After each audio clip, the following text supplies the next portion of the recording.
And every year on the date of the accident, it runs again, plunging into the gap, shrieking like a lost soul. Percy, what are you talking about? The ghost train. Driver saw it last night. Where? Asked Thomas and Toby together. He didn't say, but it must have been on our line.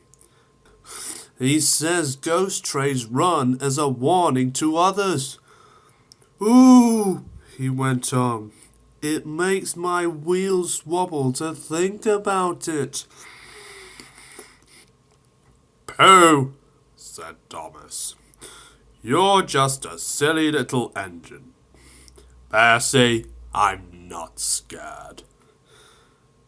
Thomas didn't believe in your ghost, said Percy next morning. His driver laughed. Neither do I. It was a pretend ghost on television. Percy was disappointed, but he was too busy all day with his stone trucks to think about ghosts. That evening, he came back light-engined from the harbour. He liked running at night. He coasted along without effort, the rails humming cheerfully under his wheels, and signal lights changing green at his approach. He always knew where he was, even in the dark. Crow's Farm Crossing, he chanted happily. We shan't be long now. Sam had forgotten that Mr. Crow wanted a load of lime taken to 40-acre field. When he remembered, it was nearly dark.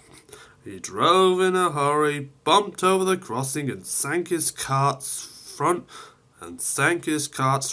wheels in mud at the field gate.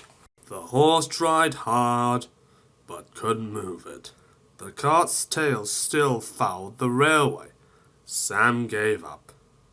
He unharnessed the horse and rode back to the farm for help.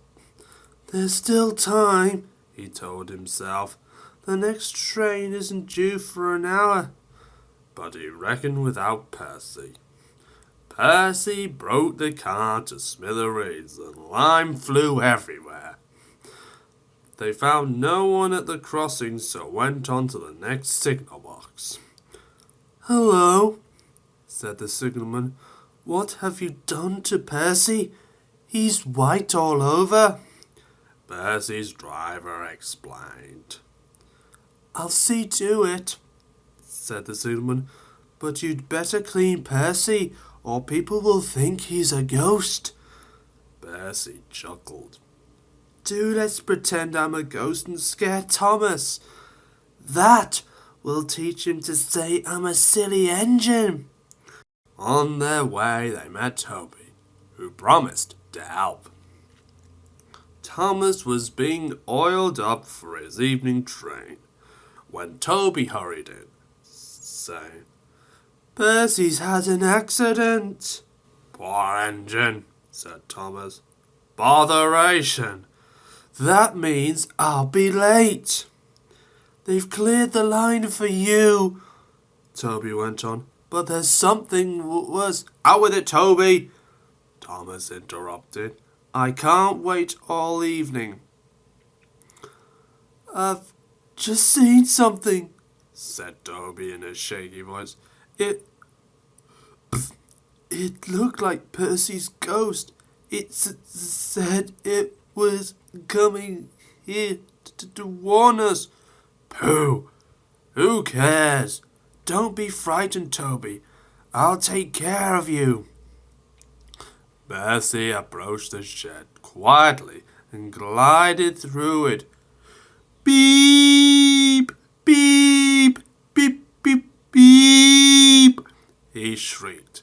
As had been arranged, Toby's driver and fireman quickly shut the doors. Let me in! Let me in! Said Percy with a spooky voice.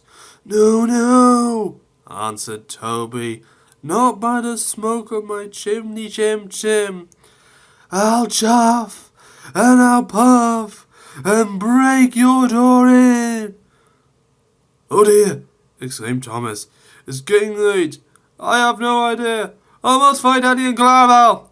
He hurried out the other way. Percy was none the worse for his adventure. He was soon clean, but Thomas never returned. Next morning, Toby asked him where he had been.